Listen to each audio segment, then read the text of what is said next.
The parable of the workers in the vineyard. For the kingdom of heaven is like a landowner who went out early in the morning to hire workers for his vineyard. He agreed to pay them a denarius for the day and sent them into his vineyard. About 9 in the morning, he went out and saw others standing in the marketplace doing nothing. He told them, "You also go and work in my vineyard, and I will pay you whatever is right." So they went. He went out again about noon and about 3 in the afternoon and did the same thing. About 5 in the afternoon he went out and found still others standing around. He asked them, "Why have you been standing here all day long doing nothing?" "Because no one has hired us," they answered. He said to them, "You also go and work in my vineyard." When evening came, the owner of the vineyard said to his foreman, "Call the workers and pay them their wages, beginning with the last ones hired and going on to the first." The workers who were hired about 5 in the afternoon came and each received a denarius.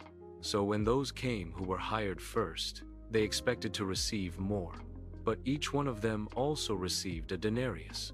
When they received it, they began to grumble against the landowner. "These who were hired last worked only 1 hour," they said, "and you have made them equal to us who have borne the burden of the work and the heat of the day." But he answered one of them, "I am not being unfair to you, friend. Didn't you agree to work for a denarius? Take your pay and go. I want to give the one who was hired last the same as I gave you. Don't I have the right to do what I want with my own money?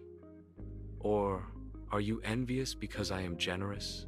So the last will be first, and the first will be last." Jesus predicts his death a 3rd time. Now Jesus was going up to Jerusalem.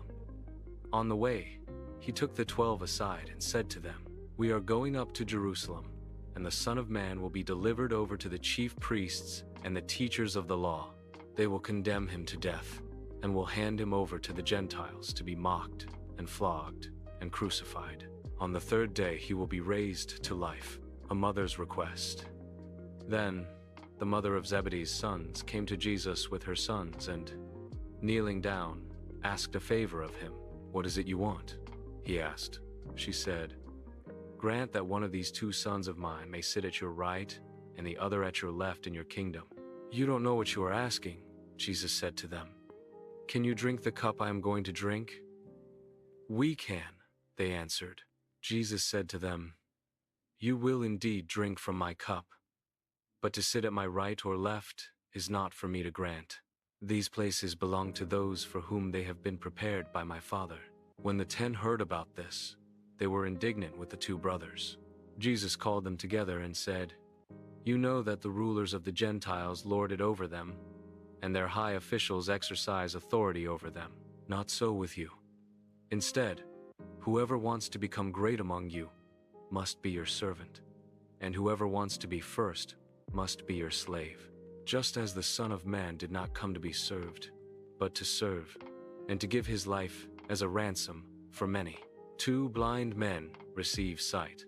As Jesus and his disciples were leaving Jericho, a large crowd followed him.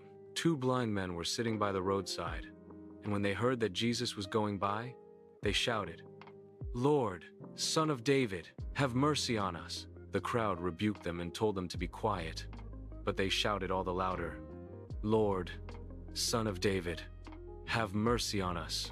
Jesus stopped and called them. "What do you want me to do for you?" he asked. "Lord," they answered, "we want our sight." Jesus had compassion on them and touched their eyes. Immediately they received their sight and followed him. If this story blessed you, subscribe for daily Bible stories from the Old Testament. Comment "Amen" if you believe God is still working miracles. Watch the full chapter on the channel.